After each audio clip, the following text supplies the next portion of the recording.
Saudara, usai namanya terseret dalam kasus kosmetik racikan Ebudo, sosok Iki yang disebut sebagai perantara untuk membagikan uang 130 juta ke 3 instansi penegak hukum di Gorontalo demi amankan kasus, kini terus buka suara dan membantah yang ditudingkan oleh pihak tersangka. Uang sebanyak 130 juta disebutkan bukan untuk mengamankan kasus, namun 30 juta untuk biaya penangguhan penahanan dan 100 juta lainnya merupakan hutang Elis kepada seseorang. Kasus kosmetik racikan Ebudo yang diduga mengandung bahan berbahaya dan tanpa izin BPOM ini terus bergulir hingga merembet ke sejumlah persoalan lainnya. Kasus ini pun diduga menyimpan banyak misteri hingga munculnya nama-nama lain yang masih menjadi tanda tanya. Usai diserahkan ke Kejaksaan Negeri Kota Gorontalo untuk dilakukan penahanan pada pekan lalu, kuasa hukum Elis menguak adanya dugaan aliran dana hingga 130 juta ke 3 instansi penegak hukum di Gorontalo. Nama Iki pun sempat mencuat karena disebut sebagai sosok yang mengantarkan uang kepada instansi terkait. Nama Iki ini pun sontak menjadi sosok misterius dalam kasus ini hingga dirinya muncul dan memberikan klarifikasi hingga membantah atas tudingan yang disampaikan. Iki menyebut hanya diberikan uang 30 juta oleh tersangka untuk diberikan ke salah satu instansi sebagai biaya penangguhan penahanan. Namun uang ini diketahui diserahkan sebelum tersangka Elis ditahan atau diserahkan ke Kejaksaan oleh BPOM Gorontalo.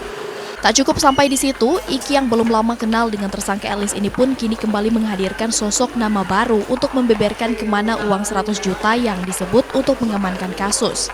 Sebut saja Ibu Mul, sosok yang dihadirkan Iki dan kuasa hukumnya ini langsung buka suara dan mengatakan bahwa tersangka Elis memiliki hutang hingga 167 juta kepada dirinya.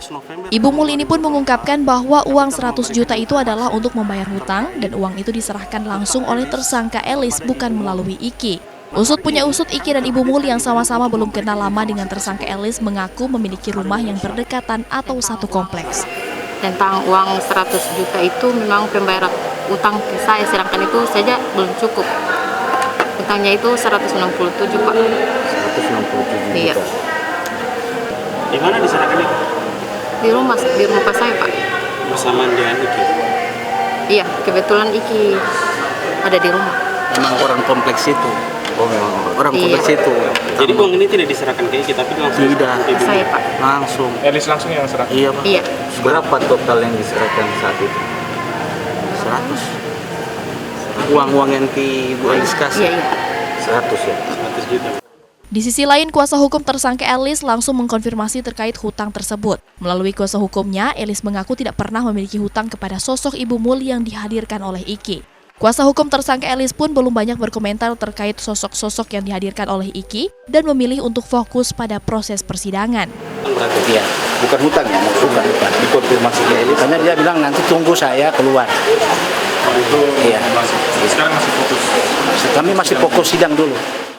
Hingga kini kasus kosmetik racikan Ebudo telah memasuki tahap persidangan dan telah melewati sidang pembacaan dakwaan oleh jaksa penuntut umum. Elis pun kini masih menjalani masa tahanan di Lapas Perempuan Gorontalo hingga proses persidangan selesai. Kris Kamisma, Kompas TV, Kota Gorontalo, Gorontalo.